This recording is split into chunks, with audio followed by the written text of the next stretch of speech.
Buenas tardes.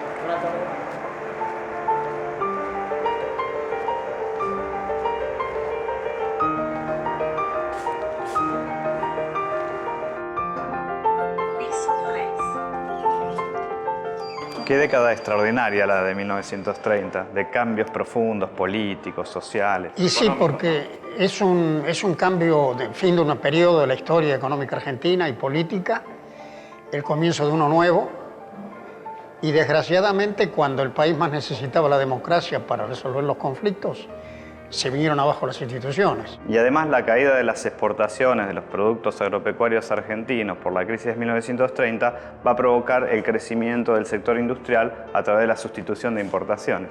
Desde luego, y una crisis de la política económica, porque las viejas ideas de la ortodoxia ya no podían administrar las consecuencias de la crisis.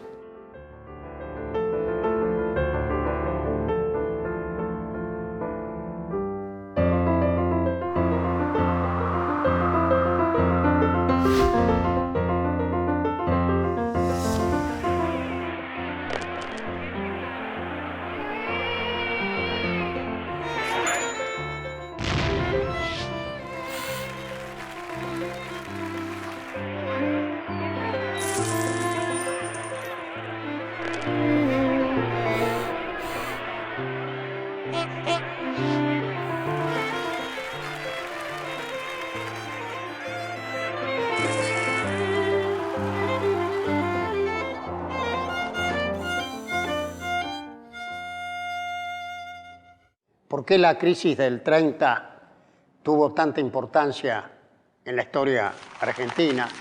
¿Cómo comienza la industrialización sustitutiva de importaciones?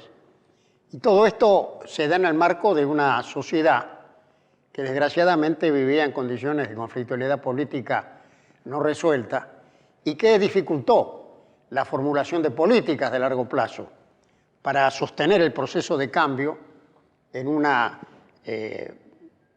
paz, digamos, política y convergencia de los actores creativos de la sociedad que permitieran iniciar procesos de acumulación de largo plazo. La crisis tiene su origen en la caída de la Bolsa de Nueva York, en 1929.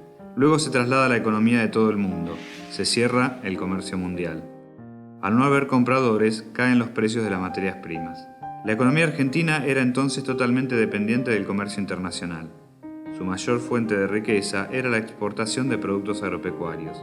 Con la crisis, Argentina exporta menos y a menor precio. Por lo tanto, la entrada de divisas al país disminuye significativamente, dejando un saldo negativo en la balanza comercial. Por este motivo se hace imposible también sostener el ritmo de las importaciones, que caen un 30% en la década de 1930. El problema de esto es que, al no tener una industria desarrollada, gran parte de la economía argentina depende de la importación de manufacturas. Pero además, la crisis económica coincide con el derrumbe de las instituciones.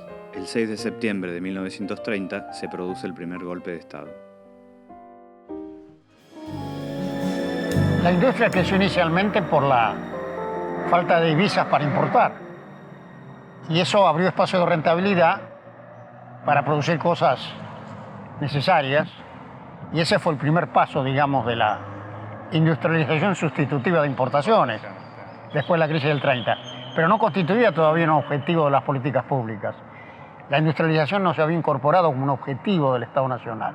Eso aparece con Perón en el 46.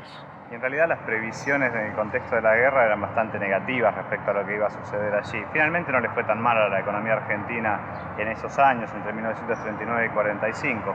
El crecimiento fue más bien moderado, del orden del 3,6% anual, pero sí creció más el sector industrial, ¿no? Aunque algunas actividades o ramas sufrieron el desabastecimiento de insumos. Claro, llena de capital, hubo un proceso de descapitalización, incluso en la infraestructura, sistema ferroviario.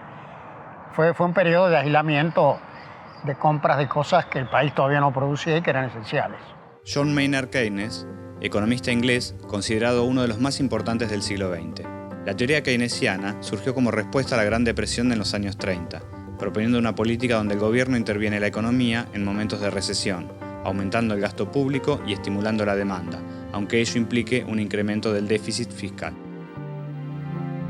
Las teorías de Keynes pronto se aplicaron en muchos países del mundo. Argentina no fue la excepción.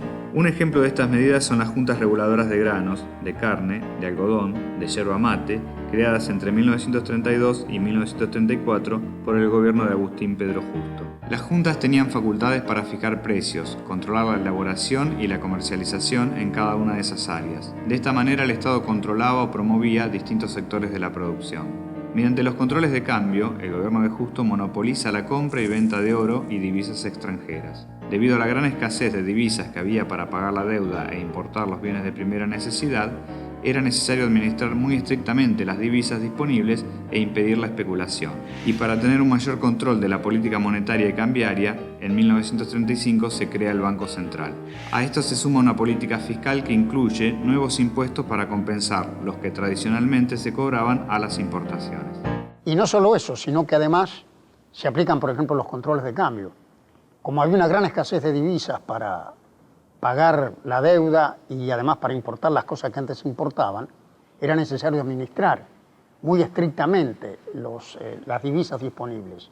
Y aparecen entonces los controles de cambio simultáneamente con las medidas que usted acaba de recordar. Y además hay una reforma impositiva muy importante, como por ejemplo la creación del impuesto a los réditos, que permite compensar la caída de los impuestos que se cobraban antes por las importaciones. Sin duda. También se crea el Banco Central en 1935, con lo cual se tiene un instrumento para hacer la política monetaria, y su primer gerente general fue Raúl Prebisch, que fue precisamente no solo un innovador en el manejo de la política económica, sino también de las ideas, porque paralelamente con la renovación teórica promovida por Keynes, Prebisch estaba promoviendo ideas que incorporaban además no solo la reactivación, sino también el desarrollo económico como un tema fundamental. Ahora, estas ideas lo que permiten finalmente, y las prácticas de estas políticas, es consolidar a los sectores dominantes de la Argentina tradicional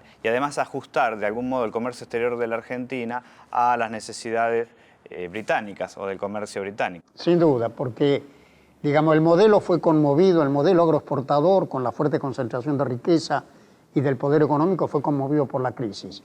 Estas medidas del Estado trataron de sostener el modelo en las nuevas circunstancias, pero subsistía la idea de una Argentina periférica asociada a la potencia hegemónica, que era Gran Bretaña. Es decir, esto no formaba parte de un replanteo de la política económica argentina, sino más bien una adaptación del sistema establecido a las consecuencias de la crisis. Y el pacto Roca-Runciman termina por consolidar Es el ejemplo probablemente más notorio de esta tentativa, digamos, de los grupos hegemónicos de preservar la relación privilegiada con la potencia hegemónica.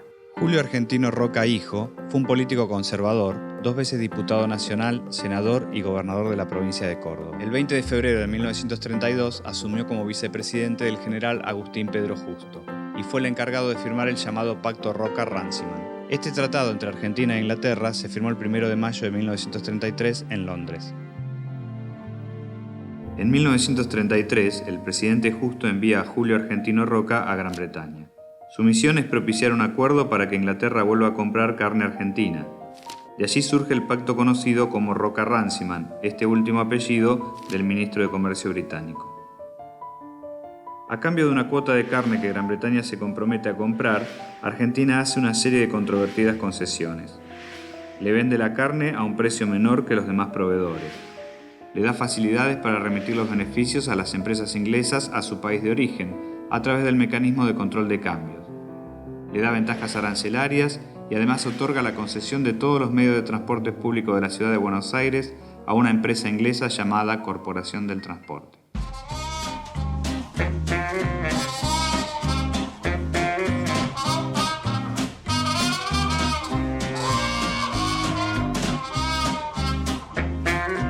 $1.600. Te pusiste 1.500. Ah, disculpe.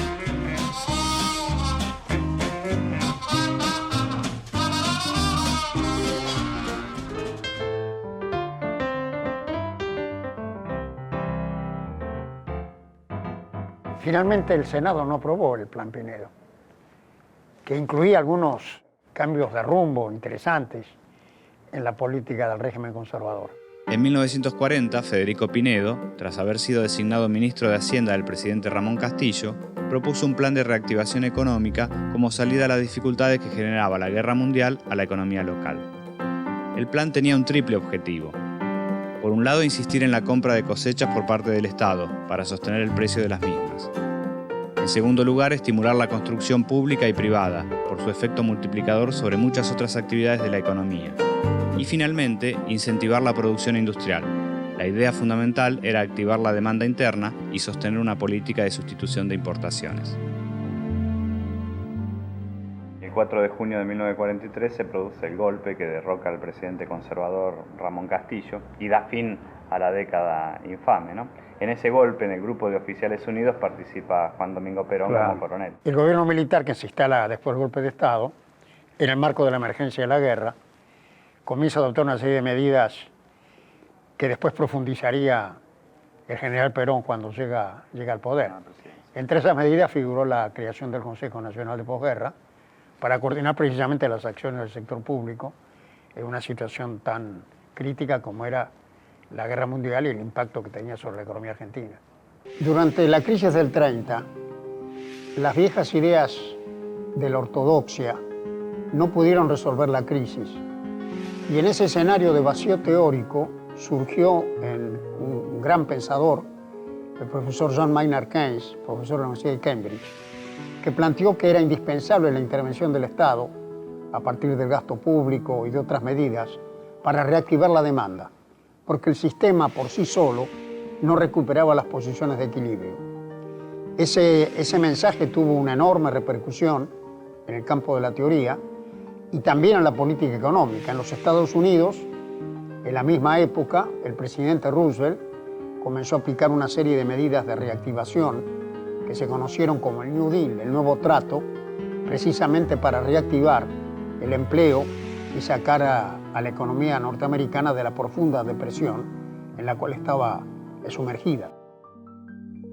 Industria Metalúrgica y Plástica Argentina, IMPA, es una fábrica con larga trayectoria. Comenzó a producir aluminio y plástico en la década de 1930. En 1947, durante el primer gobierno de Perón, fue integrada a la Dirección Nacional de Industrias del Estado, DINIE. Aún conserva en funcionamiento maquinaria de esa época. Perón inicia su presidencia en 1946, en un momento en que buena parte de la sociedad argentina reclamaba mayor equidad y justicia, y en un mundo en el cual el Estado estaba adquiriendo una fuerte participación en todas partes, principalmente en los países que habían sido beligerantes. El peronismo combina una mayor intervención del Estado y el apoyo a la industria con una política salarial favorable a los trabajadores. Esto amplía el mercado interno y el consumo, y es lo que permite el crecimiento del sector manufacturero.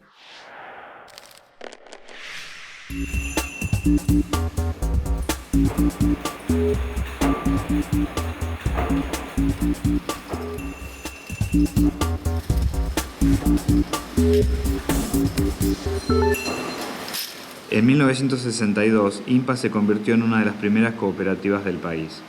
Raúl, director de IMPA, ingresó a la fábrica en el año 1981, cuando aún estaba en todo su esplendor. Hola. Buenos ¿Qué días. tal? Marcelo. Oh, ¿qué tal? ¿Cómo le va? ¿Cómo está? Todo bien, gracias. ¿Quiere venir a ver la fábrica? Me encantaría. Bueno, adelante, señor. Bueno, gracias.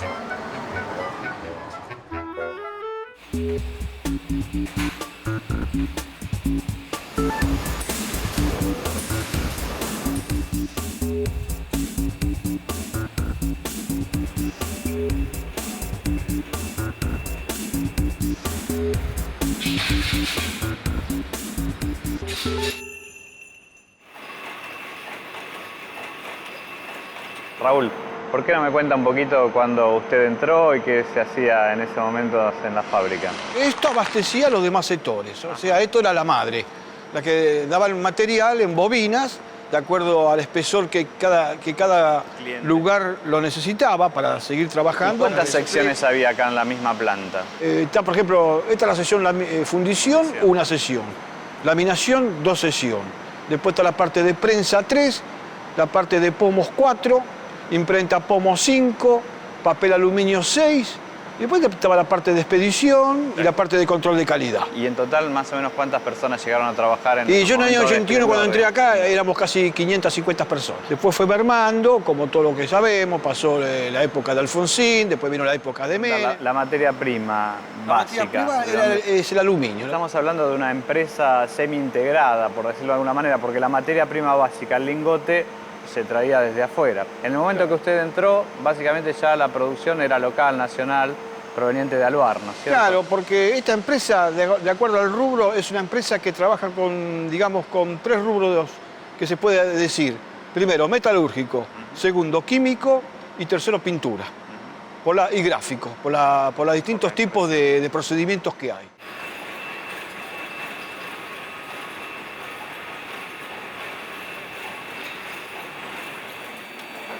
¿Es cooperativa desde cuándo? Del año 62.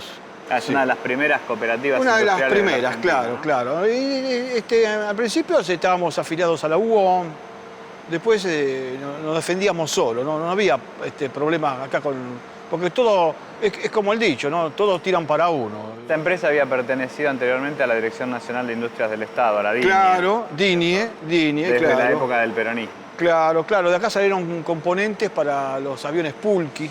Todos los componentes se laminaban acá, del mismo aluminio salían las alas, del mismo Pulqui las alas salieron de acá, el cuerpo, el fuselaje, todo eso salió todo de acá, menos el motor. Perón ha dicho, ya fabricamos hasta el último tornillo del avión. Construcción del Pulqui, la más extraordinaria expresión de la aeronáutica justicialista. Ahora a su prueba consagratoria.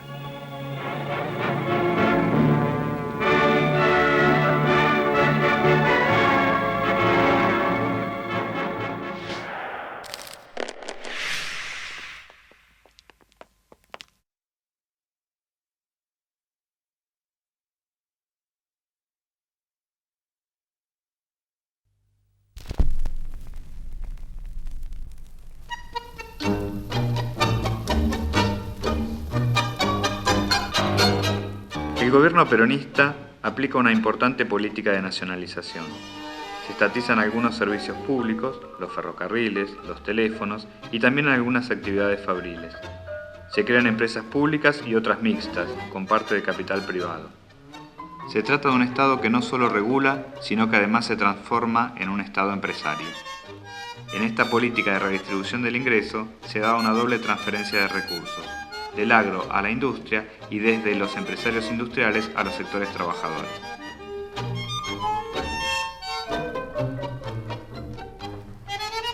Hola Aldo, ¿qué tal? Hola Marcelo, escucha este tema, este gran tema de la década del 40, que fue una época extraordinaria en la historia del tango.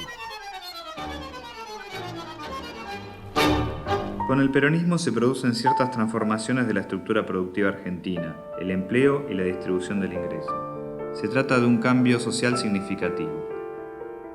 Una de las medidas claves es la creación del Instituto Argentino para la Promoción del Intercambio en 1946, el IAPI.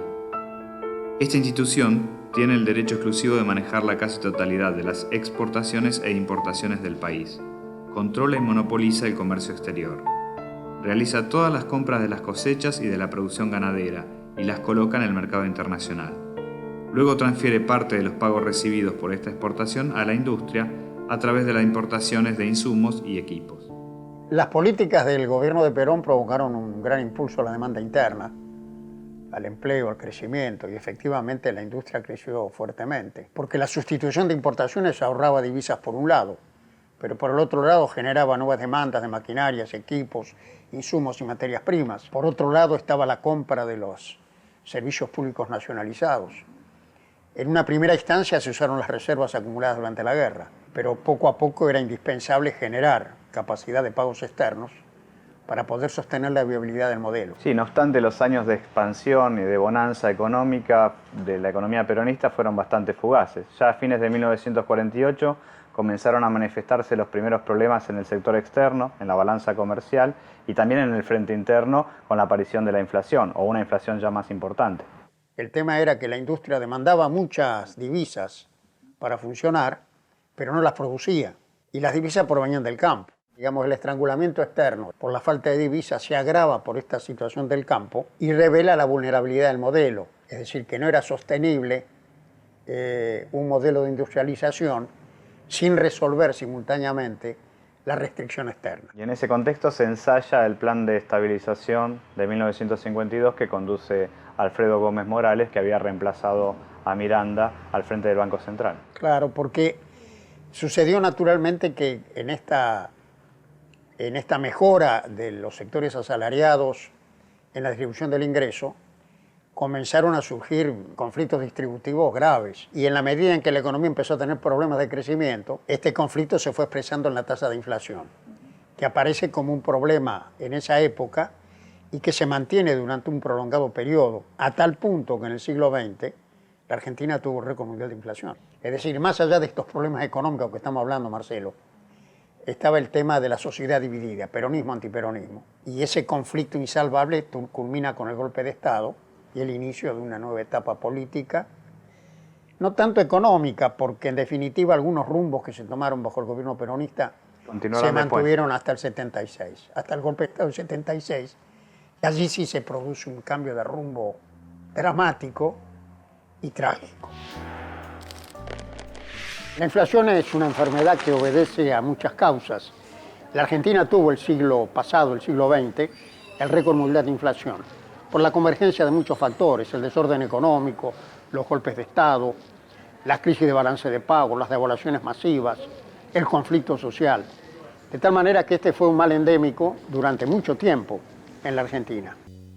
La falta de divisas producida por la incapacidad de exportar los bienes agropecuarios revela la vulnerabilidad del modelo. Es decir, demuestra que no es sostenible un modelo de industrialización si no se resuelve simultáneamente el problema de la balanza comercial. En ese contexto se ensaya el Plan de Estabilización de 1952 que conduce Alfredo Gómez Morales desde el Banco Central. Se trata de un plan de ajuste que implica una decidida vuelta al campo y un repliegue de la política salarial de Perón. Se fijan los salarios para bajar el consumo y aumentar los saldos exportables, y también para atacar la inflación. El plan resulta bastante exitoso. La balanza comercial empieza a ser nuevamente positiva y se contiene la inflación. Y sobre la base de ese éxito se empieza a diseñar una nueva estrategia económica que va a plasmarse en el segundo plan quinquenal a partir de 1953. El proyecto industrialista de Perón provocó un cambio muy profundo en la economía argentina y muy importante. Y al mismo tiempo sus limitaciones demostraron que faltaban condiciones básicas para que ese proceso se consolidara a largo plazo y terminara conformando una economía industrial moderna, abierta, competitiva, de una ancha base agropecuaria, pero con un poderoso sector industrial. Esas condiciones incluían la cohesión social, lograr un consenso básico entre las fuerzas creadoras en la Argentina para respaldar la transformación. Requería el orden macroeconómico, solvencia fiscal, equilibrio monetario, competitividad. Requería también consolidar una visión propia del desarrollo nacional, integrado al mundo pero parado en los propios recursos y en la propia capacidad de iniciativa de los argentinos. Y todo esto requería también estabilidad institucional de largo plazo, porque una sociedad en transformación es una sociedad conflictiva, en la cual hay continuamente conflictos y hacen falta reglas para transar los conflictos. Si esas reglas no están, el conflicto termina frustrando el proceso. Entonces, todos estos elementos que constituyen la densidad nacional de una sociedad estuvieron ausentes en parte durante el gobierno peronista y volvieron a estar ausentes de allí en más hasta la tragedia que se inicia en 1976.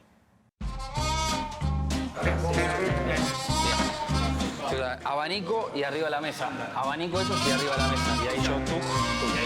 Bien. Vamos.